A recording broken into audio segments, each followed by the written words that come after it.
अस्सलाम वालेकुम किसान भाइयों, बाखबर किसान वीडियो चैनल के साथ मैं हूं आपका मेज़बान फवाद असलम।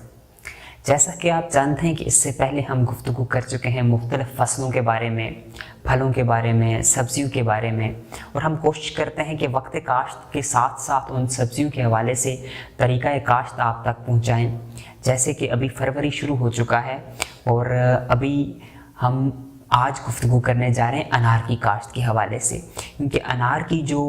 कलमें हैं वो जनवरी के आखिरी हफ्ते या फरवरी के शुरू में जो है वो खेत में मुंतकिल की जाती हैं।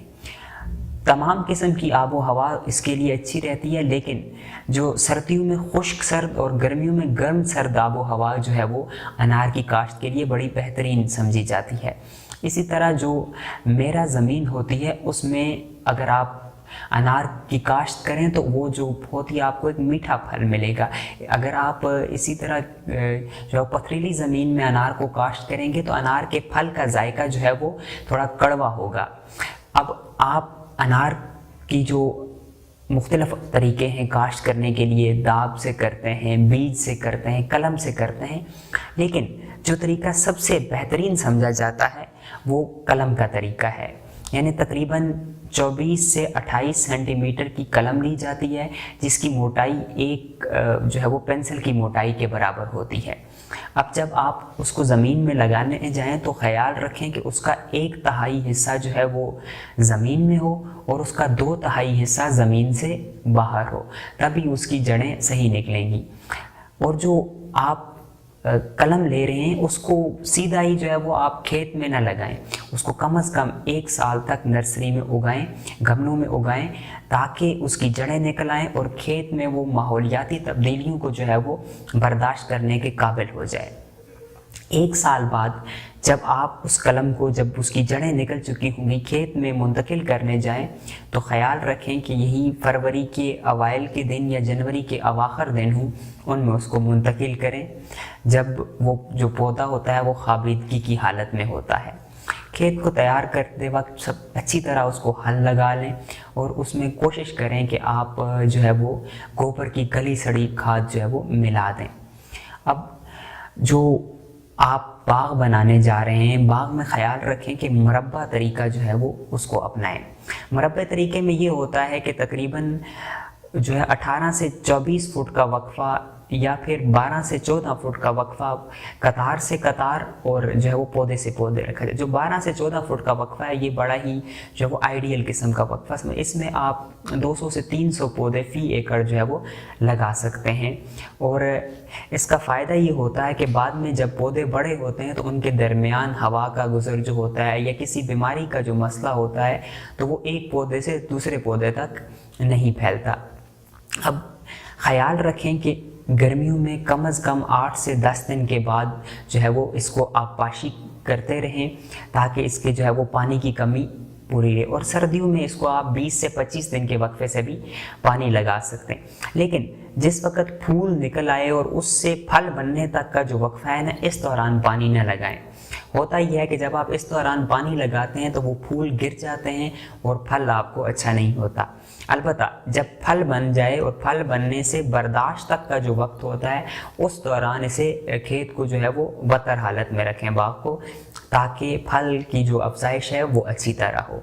इसी तरह आप जब खादों का इस्तेमाल देखते हैं तो गोबर की गली सड़ी खाद तो आप लाजमी इस्तेमाल करें। उसके अलावा जनवरी के महीने में आप पोटाश और एसएसपी की खाद इस्तेमाल करें, और जो एसएसपी तकरीबन 2 किलोग्राम और पोटाश 1 किलोग्राम फी पौधा, और इसी तरह यूरिया की खाद आप जो है वो फरवरी और मार्च अप्रैल में आधा किलोग्राम के हिसाब से इस्तेमाल करें। आप अपनी स्क्रीन पे देख रहे होंगे कि अनार की मुख्तलिफ़ अक़साम दिखाई जा रही हैं और उसके साथ साथ उनसे हासिल होने वाली जो काश्त है वो भी आपको दिखाई जा रही है। इस तरह जब आपको इसमें कोई मसला पेश आता है, जैसे कि अनार के पौधे पे ज़्यादातर जो अटैक है वो अनार की तितली या फिर अनार का परवाना करता है, उनका हल ये है कि आप मिथाइल यूजिनोल के फंदे लगा दें और उनसे वो जो अनार की तितली या अनार का परवाना है वो उस तरफ उस फंदे की तरफ अट्रैक्ट होंगे और वो फल को उतना नुकसान नहीं पहुंचाएंगे। और कोशिश करें हर 10 से 15 दिन बाद जो है वो उन फंदों के अंदर से मिथाइल यूजिनोल को जो है वो चेंज करते रहें, क्योंकि वो जब पुराना हो जाता है तो वो असरअंदाज नहीं रहता और फिर ज़्यादा जब मक्खियाँ वहाँ पे मर जाएंगी, गली सड़ी वहाँ पड़ी होंगी, तो वो भी एक ताफन फैलाते हैं जो है वो खेत में। उसके अलावा जब ये पौधा बड़ा हो जाए तो इसकी जो 3 से 4 यानी तकरीबन जो 30 इंच तक का पौधा है उससे बड़ी जब आप 30 से 4 शाखें हैं, मुतवाज़ी शाखें हैं, उनको छोड़ दें और उसके अलावा जो उधर इधर फैली हुई शाखें हैं उनको काट दें, ताकि वो पौधे को एक सही सिमत में ऊपर बढ़ने भी दें और फिर शाखों के दरमियान जो खुराक के लिए इब्तदाई मराहिल में खुराक के लिए मुकाबला होता है वो भी न रहे। इसी तरह वो जो ख़राब हुई जो है वो टहनियाँ हैं, गली सड़ी टहनियाँ या जिनको बीमारियाँ लगी हुई हैं, उनको भी काट दें ताकि वो मज़ीद पौधे को नुकसान ना पहुँचाएं। ये वो मराहिल थे जिनसे जो है वो अनार के बाग की काश्त की जाती है। इस हवाले से अगर आपके जहन में कोई और सवाल है या आप हमें से किसी भी हवाले से कोई मालूमात हासिल करना चाहते हैं तो हमारा हेल्पलाइन नंबर है 0303030000। हमारा फेसबुक पेज बाखबर किसान लाइक करें और हमारी एप्लीकेशन बाखबर किसान डाउनलोड करें। हमारे यूट्यूब चैनल बाखबर किसान के नाम से ही मौजूद है, उस पर आप तमाम फसलों के हवाले से ये लेक्चर देख सकते हैं। मिलते हैं अगले मौजू और आपके सवालात के जवाबात के साथ, तब तक के लिए अल्लाह हाफ़िज़।